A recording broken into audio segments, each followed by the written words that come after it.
What if we could have a personal AI assistant inside our brains? Not like Siri or Alexa, but something much deeper. A kind of AI that becomes an extension of our minds. Imagine an AI that knows every memory, every thought, and helps you make the best decisions. It's not just a helper, it's practically a cognitive partner. Picture this. Instead of agonizing over what to eat for lunch, it says, pick the meal that will boost your mood for the rest of the day. Wild, right? But also a little unsettling. Although, let's be honest, if AI tried to manage my brain, I'm not sure it'd survive. Seriously, with ADHD, my thoughts are like having 10 televisions on at once, all playing different channels. One's on quantum mechanics, another's on what I'll have for dinner, a third is a random rerun of Friends.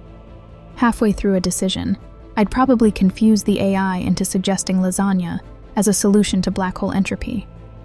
Poor thing wouldn't stand a chance. Have you ever made a decision you'd rather have delegated to a machine? What was it? A tough choice, something boring, or just one of those moments when your brain was too fried to think clearly? Now, this might sound like science fiction, but we're closer to this kind of future than you might think. Here's a fun fact to consider. Wearable devices like smartwatches are already doing something eerily similar to what we're imagining here. Some advanced models don't just count your steps or monitor your heart rate. They actively interpret the data to make suggestions.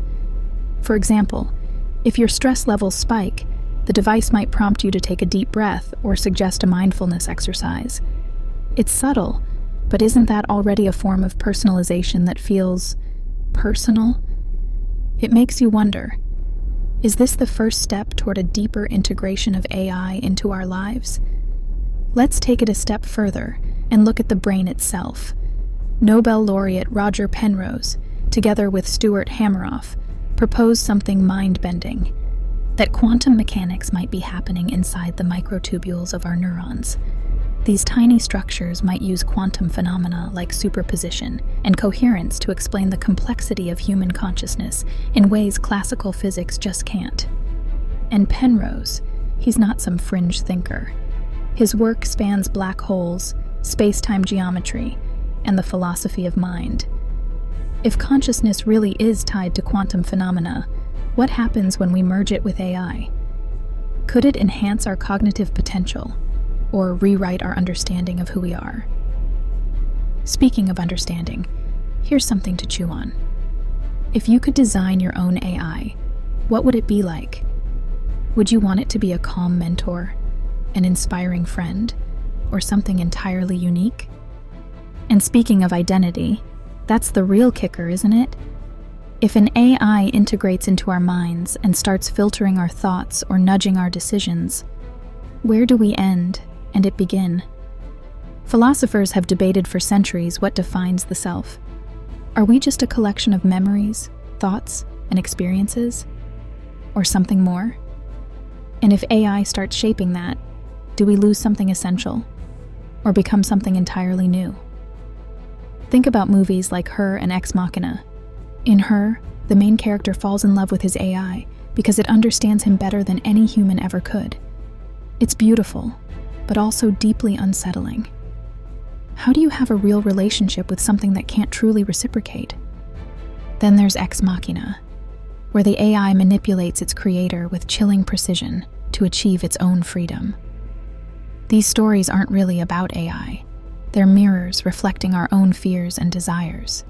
And they make us ask, if we invite AI into our minds, would it be a loyal partner or a masterful deceiver? Now let's get practical. Imagine your AI detecting subtle changes in your voice or heart rate and saying, hey, your next decision might be more emotional than logical. Or picture it reframing a problem you've been stuck on, sparking a moment of creative brilliance. Maybe it could even soften traumatic memories or help you overcome anxiety by rewiring your neural pathways. But here's the flip side. If we sand away our imperfections, what happens to the messy human parts of us? The flaws that make us empathetic, that push us to create art, to connect with each other. And then there's the evolutionary angle. What if an AI embedded in our brains started evolving on its own? Kind of like in the game Civilization, where the ultimate goal is to transcend planetary boundaries and explore the cosmos.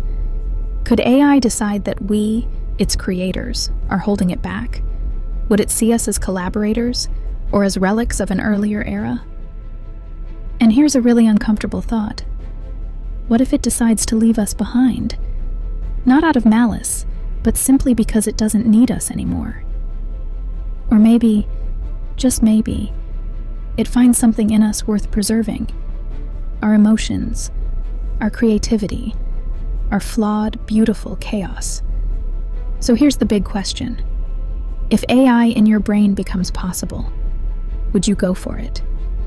Would it be a tool, a partner, or something that eventually outgrows us? For me, I think I'd take the leap, but not without asking a lot of questions first. What about you? Would you trust it enough to let it share your mind?